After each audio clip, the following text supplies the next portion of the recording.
Alright, we have a 3.4 liter Toyota engine here that we are about to fix the threads on the block that the head bolts go in. They got messed up. We see we've got the duct tape on there to keep any debris from getting anywhere we don't want it, and we're going to use this thread cert to repair the hole where our head bolt needs to go. So we're going to use to install this thread cert.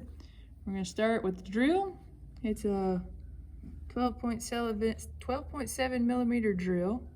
Then we've got our counter bore tool, and then our tap, and then finally this is the little tool that we'll use to thread the thread cert into the hole that we are repairing. So